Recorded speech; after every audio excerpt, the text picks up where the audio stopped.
الناس يدخلون في دين الله أفواجا وسبح بحمد ربك واستغفره إنه كان توابا صدق اللہ العظیم۔ جب اللہ کی مدد آ جائے اور فتح نصیب ہو جائے، اور نبی صلی اللہ علیہ وسلم تم دیکھ لو کہ لوگ فوج در فوج اللہ کے دین میں داخل ہو رہے ہیں، تو اپنے رب کی حمد کے ساتھ اس کی تسبیح کرو اور اس سے مغفرت کی دعا کرو، بے شک وہ بڑا توبہ قبول کرنے والا ہے۔ بہت اہم سورہ مبارکہ ہے، قرآن پاک کے آخری حصے میں ہے، اور انشاءاللہ اس کے مضامین پہ ہم غور بھی کریں گے، دیکھیں گے بھی۔ رب اشرح لی صدری ویسر لی امری واحلل عقدۃ من لسانی یفقہوا قولی سبحانک لا علم لنا الا ما علمتنا انک انت العلیم الحکیم۔ السلام علیکم ورحمۃ اللہ وبرکاتہ۔ سب سے پہلے ہم دیکھتے ہیں شان نزول، اور یہ میں نے خاصا پورشن ہمیں جو ہے وہ تفہیم القرآن سے جو سید عبد المادودی رحمۃ اللہ علیہ کی لکھی ہوئی ہے، اور دوسری جو ہے روح القرآن سے اسلم صدیقی صاحب کی، اس میں، اور پھر عروۃ الوثقیٰ اور کچھ چند اور تفسیریں انشاءاللہ ہم استعمال کریں گے اس پروگرام کے لیے۔ شان نزول میں ہے کہ یہ آخری مکمل صورت ہے جو نبی صلی اللہ علیہ وسلم پر نازل ہوئی، اور تو عبداللہ بن عمر رضی اللہ عنہ سے روایت ہے کہ صورت حجۃ الوداع کے موقع پر ایام تشریق کے وسط میں بمقام مینا نازل ہوئی ہے۔ کئی صورتیں ایسی ہیں جن کا آپ کو مقام پتہ ہے کب نازل ہوئی، کس جگہ پہ نازل ہوئی، ایسی یہ صورت ہے۔ اس بات کی طرف اشارہ ہے کہ نبی اکرم صلی اللہ علیہ وسلم نے اپنے کام کو مکمل کر دیا۔ اس میں یہ تعلیم ہے کہ نیک کام کی تکمیل کے بعد ہمارا رویہ کیا ہونا چاہیے۔ obviously یہ اچھے رویے نیک کام کی تکمیل کے بعد ہوتے ہیں، جو اچھے کام نہیں ہوتے وہ تو پھر رویہ کچھ اور ہوتا ہے۔ تعارف لیتے ہیں اس سورہ مبارکہ کا، کہ ابن عباس رضی اللہ تعالیٰ سے بیان ہے کہ جب یہ صورت حضور صلی اللہ علیہ وسلم پر نے فرمایا نازل، تو فرمایا کہ مجھے میری وفات کی خبر دے دی گئی ہے اور میرا وقت آن پورا ہوا ہے۔ مسند احمد میں ہے۔ ام المومنین حضرت ام حبیبہ رضی اللہ تعالیٰ فرماتی ہیں کہ جب یہ صورت نازل ہوئی تو حضور صلی اللہ علیہ وسلم نے فرمایا کہ اس سال میرا انتقال ہونے والا ہے۔ یہ بات سن کر حضرت فاطمہ رو دیں، اس پر آپ صلی اللہ علیہ وسلم نے فرمایا میرے خاندان میں سے تم ہی سب سے پہلے مجھے آ کر ملو گی۔ یہ سن کر وہ ہنس دیں۔ ابن حاتم میں یہ حدیث نقل کی ہے۔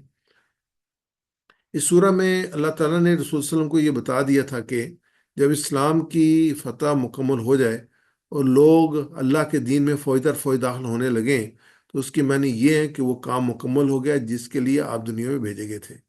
اس کے بعد آپ کو حکم دیا گیا کہ آپ اللہ کی حمد اور تسبیح میں مشغول ہو جائیں، اور اس کے فضل سے آپ اتنا بڑا کام انجام دینے میں کامیاب ہوئے ہیں، اور اس سے دعا کریں کہ وہ اس خدمت کی انجام دہی میں جو بھول چوک یا کوتاہی آپ سے ہوئی ہو اسے معاف فرما دیں۔ تو یہ پورا ایک میسج ہے جو کہ اس کے سورہ مبارکہ میں دیا گیا ہے۔ اس مقام پر آدمی غور کر کے کرے تو دیکھ سکتا ہے کہ ایک نبی اور ایک عام دنیوی رہنما کے درمیان کتنا بڑا فرق ہے۔ کسی دنیوی رہنما کو اگر اتنی اپنی زندگی میں وہ انقلاب عظیم برپا کرنے میں کامیابی نصیب ہو جائے جس کے لیے وہ کام کرنے کے لیے اٹھا ہو، تو اس کے لیے جشن منانے اور اپنی قیادت پر فخر کرنے کا موقع ہوتا ہے، جو ہم دنیا میں عام دیکھتے رہتے ہیں اس چیز کو کہ لوگ کس طریقے سے پراؤڈلی یہ سارا کچھ کرتے ہیں کہ جو ہم نے یہ بہت بڑی اچیومنٹ کر لی ہے۔ لیکن یہاں پہ اللہ کے پیغمبر کو ہم دیکھتے ہیں کہ اس نے 23 سال کی مختصر مدت میں ایک پوری قوم کے عقائد، افکار، عادات، اخلاق، تمدن، تہذیب، معاشرت، معیشت، سیاست، حربی قابلیت کو بالکل بدل ڈالا۔ ہمیں جو ہے بہت امپورٹنٹ ہے کہ ہم تاریخ سے اپنا تعلق رکھیں، خاص طور پہ اسلامی تاریخ سے، اور دیکھیں نبی اکرم صلی اللہ علیہ وسلم کن حالات میں مبعوث سبحان تھے، اور کن حالات میں آپ نے کس طریقے سے جو ہے وہ کام کیا، اور کس طریقے سے اللہ تعالیٰ کی مدد سے آپ نے اچیومنٹ کی۔ یہ بہت امپورٹنٹ ہے، اور ہمیں اپنے یہ قرآن پاک ہم نے سمجھنا ہے تو ہمیں لازمی نبی اکرم صلی اللہ علیہ وسلم کی سیرت اور اسلامی تاریخ کا مطالعہ کرنا چاہیے۔ اور ایک جہالت اور جاہلیت میں ڈوبی ہوئی قوم کو اٹھا کر اس قابل بنا دیا کہ وہ دنیا کو مسخر کر ڈالے اور اقوام عالم کی امام بن جائے، اور وہ ہمارے سامنے یہ رزلٹ سامنے آئے۔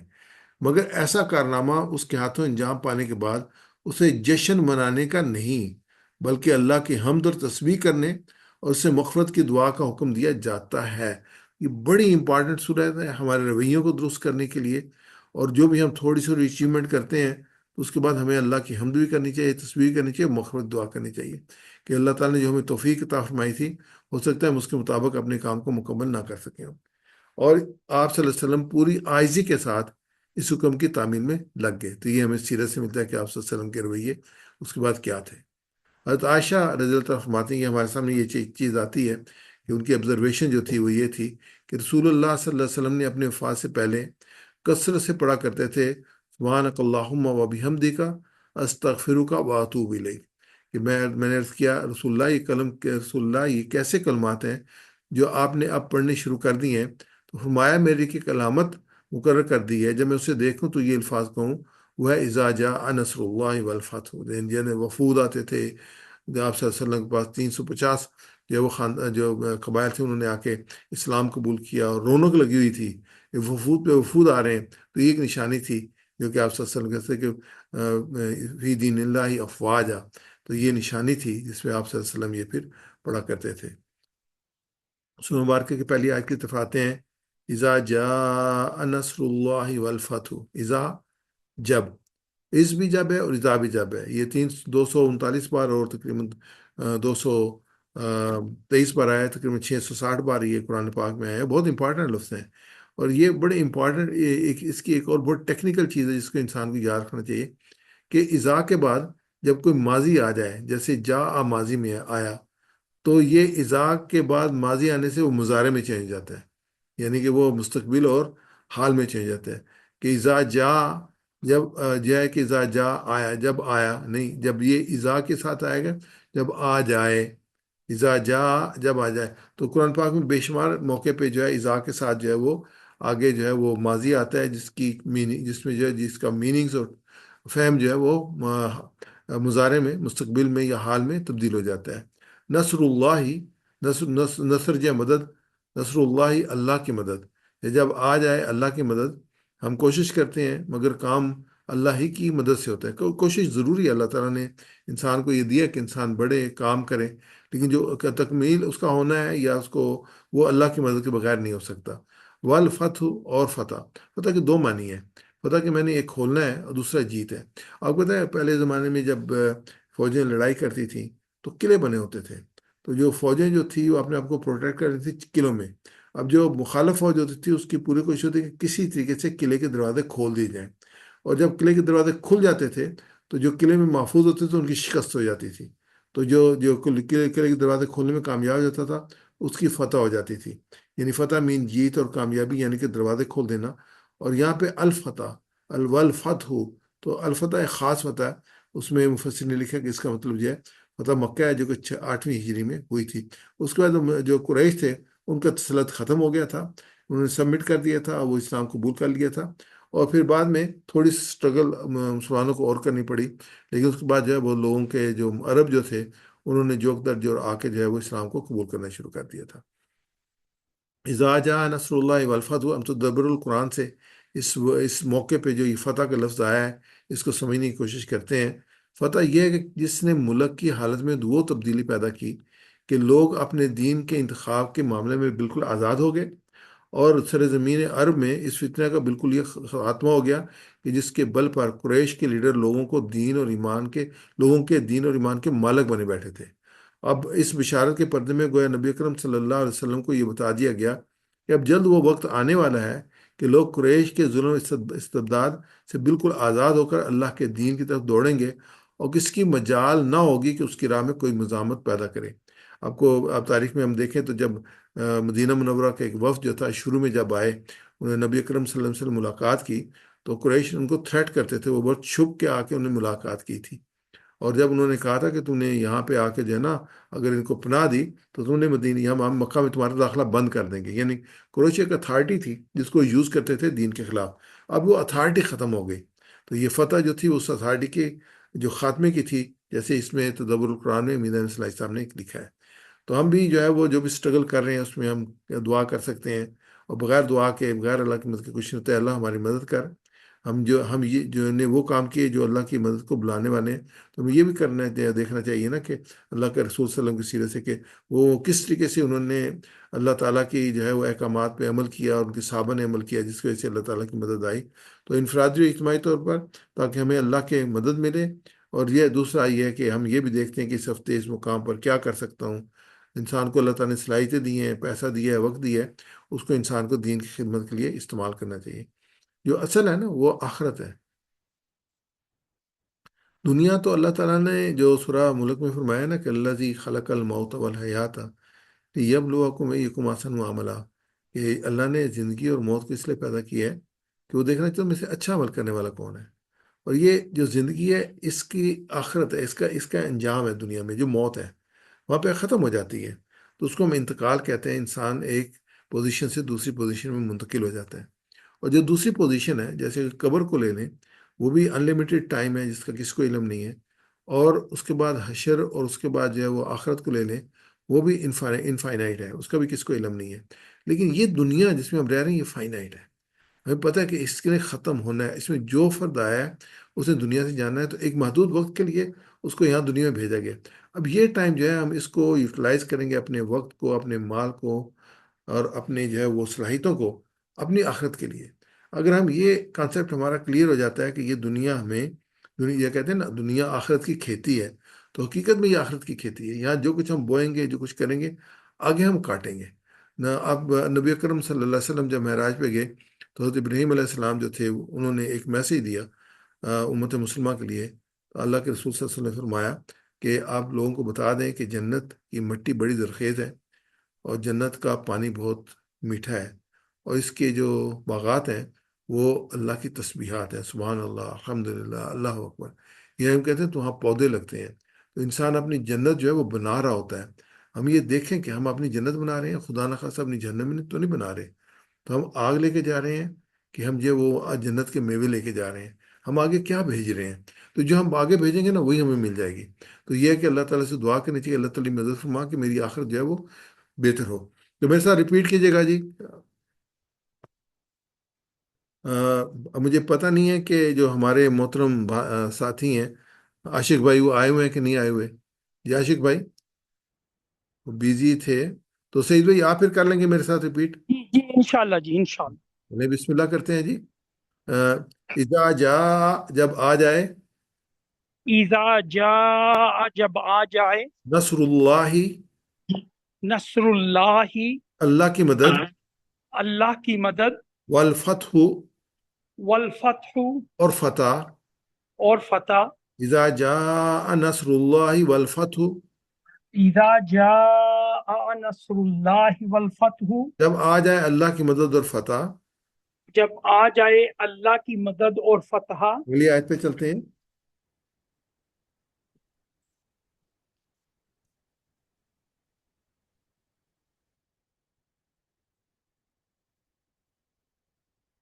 ورائتا، ورائتا الناس، اور رائتا آپ دیکھیں، رائتا آپ دیکھیں۔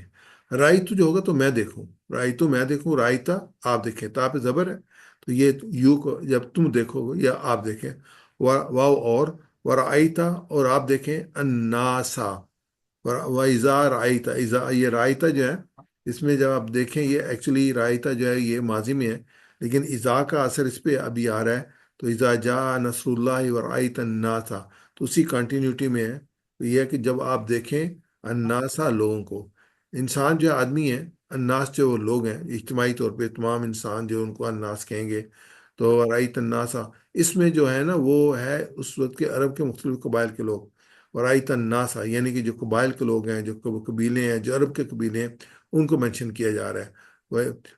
ورائت الناسا، تو آپ دیکھیں لوگوں کو، کیا دیکھیں؟ یدخلون، داخل ہو رہے ہیں، فی دین اللہ، اللہ کے دین میں، افواجا، فوج در فوج۔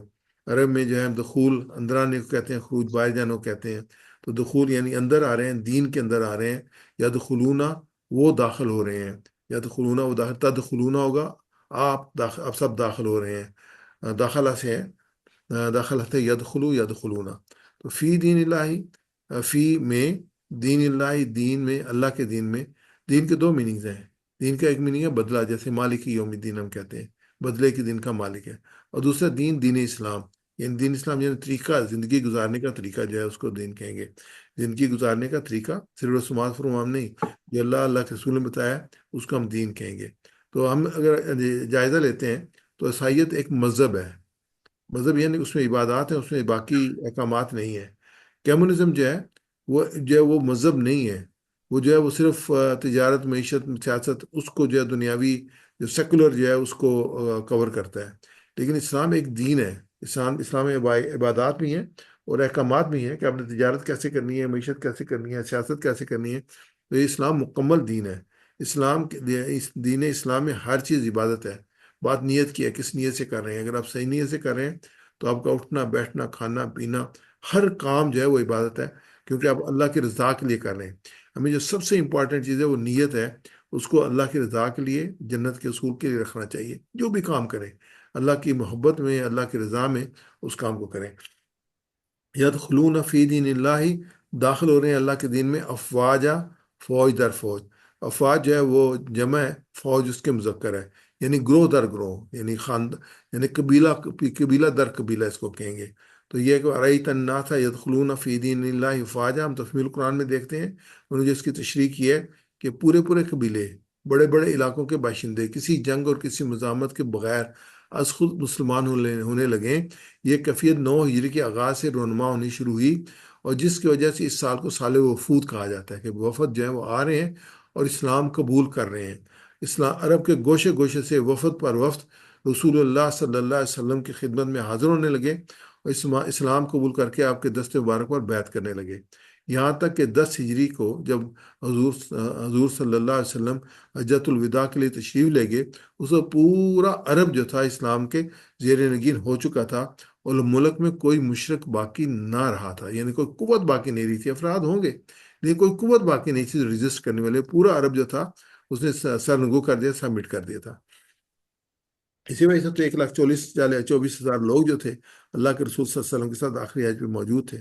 تو آپ صلی اللہ علیہ وسلم نے جزیرہ عرب سے میں 250 قبائل کو شرف بیعت بخشا، یعنی کہ 250 قبائل، ایک قریش کا قبیلہ اس کو کتنا ٹف ٹائم دیا تھا اس نے، اور یہاں پہ 250 قبائل نے 8 ہجری کے بعد آ کے جنہوں نے اسلام قبول کیا۔ یمن سے 700 افراد مسلمان ہو کر پہنچے جو راستے میں اذانیں دیتے ہوئے اور قرآن پڑھتے ہوئے آئے۔ اس طرح عام عرب فوج در فوج، فوج فوج ہو کر داخل اسلام ہوئے۔ تو میرے ساتھ ریپیٹ کیجیے گا، ورائیتا، ورائیتا، اور آپ دیکھیں، اور آپ دیکھیں، ناسا، الناسا، لوگوں کو، لوگوں کو، یدخلون، یدخلون، داخل ہو رہے ہیں، داخل ہو رہے ہیں، فی دین اللہ، فی دین اللہ، اللہ کے دین میں، اللہ کے دین میں، افواجا، افواجا، فوج در فوج۔ فوج در فوج۔ میں عربی پڑھوں گا، آپ ترجمہ کیجیے گا، ورائیت الناسا اور آپ دیکھیں گے لوگوں کو یدخلون فی دین اللہ داخل ہو رہے ہیں اللہ کے دین میں، افواجا۔ فوج در فوج۔ جزاک اللہ خیر۔ میرے خیال میں آپ سب باقی بہن بھائی بھی ہمارے ساتھ ریپیٹ کر رہے ہوں گے۔ اگلی آیت مبارکہ کا حصہ لیتے ہیں۔ وَسَبِّحْ بِحَمْدِ رَبِّكَ وَاسْتَغْفِرْهُ، وَسَبِّحْ، پس پاکی بیان کیجئے، بحمدی کا، تعریف کے ساتھ، ربی کا، اپنے رب کی، وَاسْتَغْفِرْهُ، اور بخشش طلب کیجئے۔ پس سبح، پاکی بیان کیجئے۔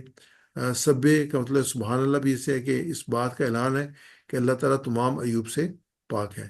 بحمدی کا، ساتھ، ساتھ، حمد تعریف کے، بحمدی کا تعریف کے ساتھ، ربی کا اپنے رب کی۔ تو رب ہم نے بہت دفعہ جو ہے وہ پڑھ چکے ہیں کہ ذرے ذرے کی، پل پل کی محبت کے ساتھ پرورش کرنے والا، ہماری پرورش کرنے والا، ہر ایک چیز کی پرورش کرنے والا وہ ہمارا رب ہے۔ ربی کا اپنے رب کی۔ وَاسْتَغْفِرُوا، وَاسْتَغْفِرُوا ہے واو، اور استغفر، بخشش طلب کیجئے، ہو اس کی، وَاسْتَغْفِرُوا، اور بخشش طلب کیجئے اس سے۔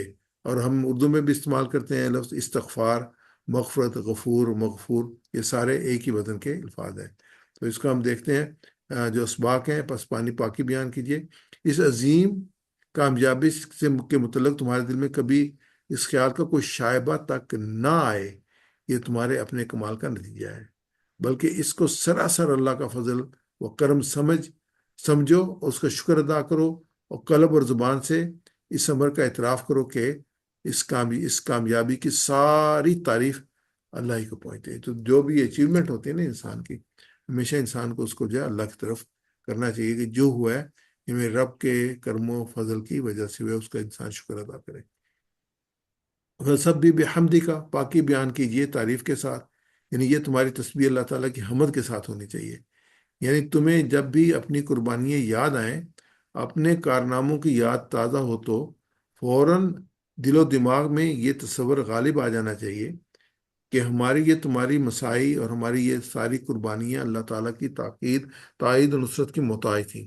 اسی کی توفیق سے ہمیں ایمان کی دولت ملی، اسی کی تائید تھی کہ ہم اس کے لیے کچھ کرنے میں کامیاب ہوئے۔ ورنہ کتنے بے شمار لوگ ہیں جو جسمانی توانائییں، دماغی رعنائیاں، حالات کی کامرانیاں ہم سے زیادہ رکھتے ہیں، لیکن انہیں وہ توفیق نصیب نہیں ہوئی جو اللہ تعالیٰ نے ہمارے نصیب میں لکھی ہے۔ اس لیے میں یہ کہوں گا، جو یہ گروپ ہم اکٹھے بیٹھے ہوئے ہیں، یہ بھی اللہ تعالیٰ کا بہت بڑا فضل و کرم ہے کہ اللہ تعالیٰ نے ہمیں اپنے اوقات میں سے قرآن پاک کو سمجھنے کے لیے، اپنے وقت کو استعمال کرنے کے لیے، اپنی صلاحیتوں کو استعمال کرنے کی توفیق عطا فرمائی۔ ہمیشہ جو ہے ہم اس پروگرام کے آخر میں وہ نبی کریم صلی اللہ علیہ وسلم کی حدیث جو ہے یاد دہانی کے رکھتے ہیں کہ تم میں سے سب سے بہتر وہ ہے جو قرآن کو سیکھے اور سکھائے۔ حضرت عمر رضی اللہ تعالیٰ اس حدیث کے راوی ہیں۔ خیرکم من تعلم القرآن وعلمہ فسبح بحمد ربک واستغفر استغفار کیا ہے؟ اچھا، یہ بڑا امپورٹنٹ پوائنٹ ہے، اس کو ذرا دھیان سے سمجھ لیجیے گا۔ یہ عروۃ الوثقیٰ میں بہت اچھا انہوں نے ایکسپلین کیا ہے۔ استغفار کہتے ہیں حفاظت طلب کرنے کو۔ یہ حفاظت تین رنگ میں ہے، طلب کی جاتی ہے۔ نمبر ایک، گناہ کے بد نتیجہ سے حفاظت طلب کرنا، یعنی کوئی کام ہوا ہے، اچھا کام نہیں ہوا، بندہ استغفار کرتے کہ اللہ تعالیٰ مجھے معاف فرما، یعنی اس کا جو برا نتیجہ ہے گناہ کا، اس سے مجھے معاف فرما، یعنی جو آخرت میں اس کا نتیجہ نکلا وہ مجھے معاف فرما، اور دنیا میں اس کا برا نتیجہ نکلا اس سے مجھے محفوظ فرما۔ دوسرا جو ہے کہ ایسی کسی کمزوری سے حفاظت طلب کرنا جس کی وجہ سے انسان گناہ کا مرتکب ہو جاتا ہے، یعنی پروٹیکشن ہے اس میں، جیسے تعوذ ہے نا، اعوذ باللہ من الشیطان الرجیم، ایسے ہی ہے۔ یعنی دنیا میں گناہوں سے وہی بچے گا جو ان میں پڑنے سے ڈرتا ہے اور ان سے بچنے کا کل سامان مہیا کرتا ہے۔ یعنی کہ ہمیشہ جو یہ ہم استغفار میں یہ بھی ہے کہ ہم بچنا چاہتے ہیں گناہ سے، اور ہم اللہ تعالیٰ کی پروٹیکشن مانگ رہے ہیں، اور اس حفاظت کا بڑا ذریعہ اللہ سے حفاظت کا طلب کرنا ہے، اور قرآن کریم کی اصطلاح میں اسے استغفار کہتے ہیں۔ یعنی کہ اس برائی میں بچنے کے لیے، ہم اللہ کی حفاظت کے لیے جب دعا کر رہے ہوتے ہیں تو قرآن کریم کی اصطلاح میں اس کو استغفار کہتے ہیں۔ تیسرا یہ ہے کہ نیکی میں ترقی کرنے میں بعض دفعہ انسان اپنے اندر کمزوری محسوس کرتا ہے، اس سے حفاظت طلب کرتا ہے، یعنی میں نیکی کرنا چاہتا ہوں، کر نہیں پاتا، تو یہ بھی استغفار میں شامل ہے کہ انسان جو ہے وہ استغفار کرتا ہے۔ فسبح بحمد ربک واستغفرہ، پاکی بیان کیجیے تعریف کے ساتھ رب کی، اور بخشش طلب کیجیے۔ استغفار یہ کہ اللہ میرے کام میں کوئی نقص یا کمی رہ گئی ہو تو معاف فرما، ہماری تسبیح ہماری ہمت دونوں ناقص ہیں، اس پر بھی استغفار ہو۔ جب کسی نیک کام کرنے کی توفیق ملے تو پھر تینوں چیزیں کرنی چاہیے، یعنی کہ سبحان اللہ بھی کہنا چاہیے، حمد بھی کہنی چاہیے، اور استغفار بھی کہنا چاہیے، یعنی تسبیح، حمد اور استغفار۔ حضرت عائشہ رضی اللہ عنہ فرماتی ہیں کہ اس صورت کے نازل ہونے کے بعد رسول اللہ صلی اللہ علیہ وسلم جب بھی کوئی نماز پڑھتے تو یہ دعا کیا کرتے تھے، سبحانک اللہ، سبحانک ربنا و بحمدک اللہم اغفر لی۔ یہی جو بالکل یسبح بحمد ربک واستغفرہ، سبحانہ بھی ہے، حمد بھی ہے، اور استغفار بھی ہے۔ حضرت ام سلمہ رضی اللہ تعالیٰ عنہ فرماتی ہیں کہ رسول اللہ اس صورت نزول کے بعد اٹھتے بیٹھتے آتے جاتے آپ ہر وقت یہ دعا پڑھتے تھے، سبحان اللہ و بحمدہ استغفر اللہ و اتوب الیہ۔ ہمیں بھی یہ یاد کر لینی چاہیے، اللہ تعالیٰ نے ہمیں بھی بہت مہلت دی ہے اور اپنے دین میں رہنے کا، دنیا میں رہنے کا موقع دیا ہے، تو ہمیں بھی یہ اس کو کب بلاوا آ جائے کہ اس کو علم نہیں ہے، تو ہمیں بھی اسی کو جو ہے ان آیات کو، ان تسبیحات کو یاد کرنی چاہیے اور پڑھنا چاہیے، سبحان اللہ و بحمدہ استغفر اللہ و اتوب الیہ۔ تو ویسا ریپیٹ کیجیے گا جی، وسبح بحمدہ، وسبح بحمدی، بس پاکی بیان کیجئے تعریف کے ساتھ، پس پاکی بیان کیجئے تعریف کے ساتھ، ربی کا، ربی کا، اپنے رب کی، اپنے رب کی، واستغفرہ، واستغفرہ، اور بخشش طلب کیجئے اور بخشش طلب کیجئے اس سے۔